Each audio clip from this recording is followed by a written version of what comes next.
नमस्कार दोस्तों। सरकार से मेरा बहुत विनम्र निवेदन है, आप लोग अब बच्चों का भविष्य से खेलना बंद करिए। वो टाइम चला गया है जो आप लोग अपनी उँगली पे नचाते थे।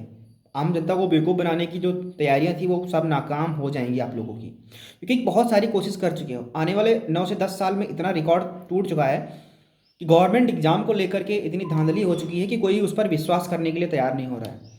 कोई ये नहीं सोच रहा है कि हमारा कैरियर गवर्नमेंट एग्जाम से सेट हो जाएगा। बस सबको ये डर रहता है कि हम कोई भी एग्जाम देंगे तो लीक होगा, या हमको बर्खास्त किया जाएगा, या हमारे साथ कोई धोखा होगा।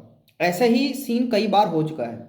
आज के टाइम पे जो प्रोटेस्ट चल रहा है आर ओ और ए आर ओ भर्ती को लेकर के, बहुत ही भयानक रूप ले लिया है।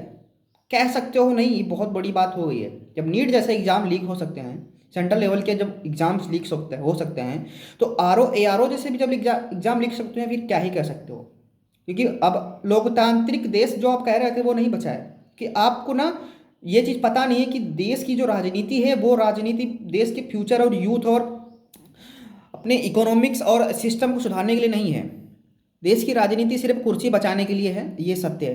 कि कोई भी राजनेता ये नहीं चाहेगा कि हमारी कुर्सी छूट जाए। कोई भी राजनेता ये नहीं चाहेगा कि हम ऐसा कुछ करें कि हमारी राजनीति सत्ता हमारे यहाँ से चली जाए। लेकिन ये बहुत गलत बात है। अगर हम देश के बच्चों के साथ गलत खिलवाड़ कर रहे हैं, उनके भविष्य के साथ खिलवाड़ कर रहे हैं, तो शर्म आनी चाहिए। कि आप लोग लोकतांत्रिक नारा देकर के वोट लेते हो, सरकार बना लेते हो, उसके बाद आप सरकार बनकर आप अपने ही आम जनता को चूतिया बनाते हो। और आज का टाइम पे जो इलाहाबाद में जो लाठीचार्ज हो रहा है, इसने बहुत विशाल रूप ले लिया है। क्योंकि यहाँ पर बच्चों को दिख रहा है ना कि हम एक यूनिटी के साथ क्या पावर ला सकते हैं। आयोग बैठा हुआ कुछ नहीं कर रहा है, क्योंकि आयोग भी अपना बहुत माइंड लगा रहा है। कैसे, अब मैं आपको बताता हूँ कैसे। क्योंकि बाहर बहुत तगड़ा धरना प्रदर्शन हो रखा है।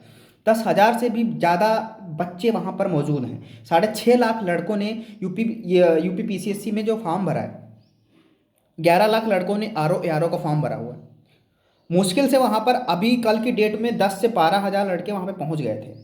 आज के टाइम पे अगर हो सकता है, मैं वहाँ पे गया नहीं हूँ, मैं रिपोर्ट देख रहा हूँ, न्यूज़पेपर देख रहा हूँ, और सोशल मीडिया से जो अपडेट आ रही है वो मैं देख रहा हूँ, तो अभी मुझे ऐसा लग रहा है कि 25 से 30 हज़ार कैंडिडेट वहाँ पर धरना प्रदर्शन में मौजूद हैं।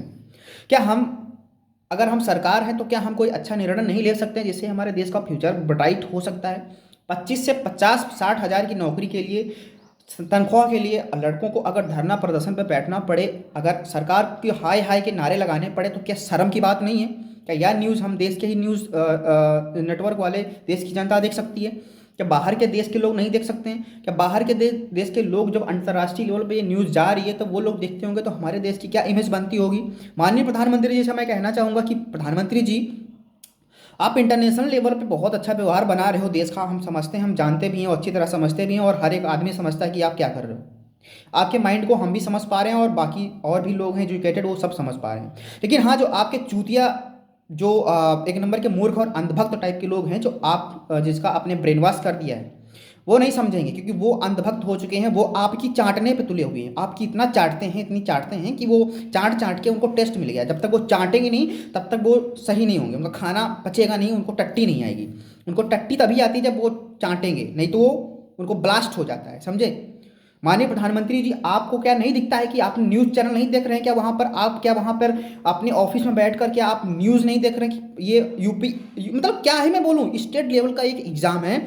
आईएएस पीसीएस से नीचे ये आर ओ का समझ लो कि है।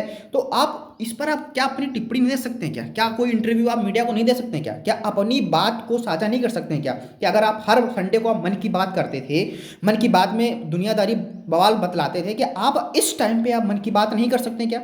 बच्चों से कॉन्फ्रेंस नहीं कर सकते हैं क्या? इंटरव्यू मीडिया के साथ नहीं दे सकते हैं क्या? बताइए जरा हमको इस बात को।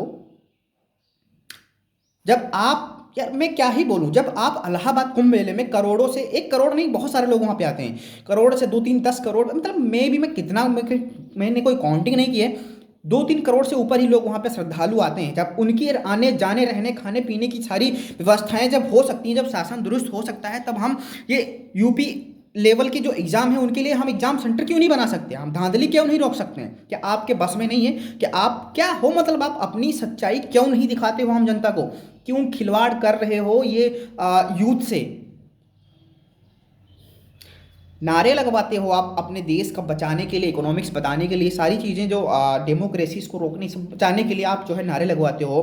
बाहर देशों में आपका चर्चा हो रहा है। अब जैसा भी हो रहा है, मुझे नहीं पता कैसा हो रहा है, सब हम भी समझते हैं, हम बताना नहीं चाहते हैं ऑन द वीडियो में, बट हम समझते हैं, बाकी लोग भी समझते हैं। लेकिन हाँ, वही चीज़ मैं कहना चाहूँगा, अंधभक्त हैं वो नहीं समझेंगे। हमारे देश में ना एजुकेशन सिस्टम को ज़्यादा फॉलो नहीं किया जा रहा, क्योंकि फॉलो किया जा रहा है सिर्फ बाबाओं के चमत्कार को और पाखंड को। बाबाओं के पाखंड और चमत्कार में इतनी भीड़ लगती है कि वही सारे बच्चे जा कर के अपनी नौकरी की पेशा के लिए अर्जी लगाते हैं कि हमको साहब नौकरी मिलेगी कि नहीं मिलेगी। अगर वही अगर आप लोग यूनिटी में हो जाओ कि सरकार भी आपके अगेंस्ट खड़ी हो नहीं हो सकती है, अगर आप लोग एकता में हो जाओ तो। आज के टाइम पे जो प्रोटेस्ट हो रहा है ना, वो प्रधानमंत्री और मुख्यमंत्री की फोटो को दिखाने के लिए प्रोटेस्ट नहीं हो रहा है, वो क्रांतिकारियों की फोटो दिखा के प्रोटेस्ट किया जा रहा है कि उनको ऐसा लग रहा है कि हम पहले से जो थे वो ऐसा फिर होने वाला है, क्योंकि हम गुलामी के रास्ते पे जा रहे हैं, हम गुलाम हो रहे हैं सरकार के दे, हमको आज़ादी चाहिए। मतलब हम क्रांति कर रहे हैं, हम लोग क्रांतिकारी के रूप में एक आ चुके हैं मैदान में। हमारा जो जिसने हमको सहारा दिया, मतलब जिसने हमको हमने उसको वोट दी, जिसने हमको सहारा दिया, हम आपकी मदद करेंगे, वो सरकार हमारे खिलाफ आज जा रही है, वो खिलाफ ही है यार। अब क्या कह सकते हो, इतने छोटे छोटे एग्जाम लीक हो सकते हैं, मैंने नहीं सोचा था। उसके बाद जब नीट जैसा एग्जाम लीक हुआ, बहुत शर्म की बात है, डूब के मर जाना चाहिए। और आप लोगों को मैं गवर्नमेंट से कहना चाहता हूँ, आपको ना जनता के सामने आके माफ़ी मांगनी चाहिए कि आप लोग जो कर रहे हो बहुत गलत कर रहे हो, समझे। मैं किसी पार्टी का नहीं हूँ, मैं किसी पार्टी के पक्ष में बात नहीं कर रहा हूँ, मैं अपने पक्ष में बात कर रहा हूँ, मैं यूथ के पक्ष में बात कर रहा हूँ, मैं अपनी देश की लोकतांत्रिक शक्ति के बारे में बात कर रहा हूँ। और इस बात को अच्छे से समझना चाहिए आप लोगों को। इस वीडियो को शेयर जरूर कर दो, जरूर से जरूर शेयर करना, इस वीडियो को हर लोगों के पास पहुँचना चाहिए। और हो सकता है मैं इलाहाबाद तक आऊँ, हो सकता है मेरा कुछ योगदान हो पाए, मैं कोशिश करूँगा कि मैं आऊँ, और मैं कोशिश करूँगा कि मेरा भी कुछ योगदान रहे इस सिस्टम में। अगर यूपी स्टेट लेवल के एग्ज़ाम अगर आप 2-2 साल तक नहीं करा पा रहे हैं तो धिक्कार है ऐसी गवर्नमेंट को। मैं गाली नहीं दूंगा, बहुत मुझे ना पारा काप हो रहा है। धिक्कार ऐसी गवर्नमेंट को, अगर आप 2 साल में एक स्टेट लेवल का एग्ज़ाम क्लियर नहीं करा पा रहे हो। सच्चाई यही निकलती है कि अगर आप पूरे 75 जिलों में एग्जाम सेंटर नहीं बनवा सकते तो इसका मतलब है कि आप बिक चुके हो, सिस्टम बिक चुका है, शासन बिक चुका है, आयोग बिक चुका है। और ये आप खुलेआम नहीं बताना चाहते हो, क्योंकि आप पैसों के बदले में बिक चुके होगे। ऐसा सिस्टम बिल्कुल चल चुका है। क्यों, जब आप करोड़ों लोगों की व्यवस्था एक कुंभ मेले में आयोजन करा सकते हो, तो आप 75 जिलों में एग्जाम सेंटर क्यों नहीं करा सकते हो? और 2 पालियों में एग्जाम आप एक पाली में क्यों नहीं करा सकते हो? क्यों? ये अफसोस की बात है कि हम सबका ये दुर्भाग्य है कि हमने नेता चुना है ऐसा जो 1 नंबर का चूतिया नेता है।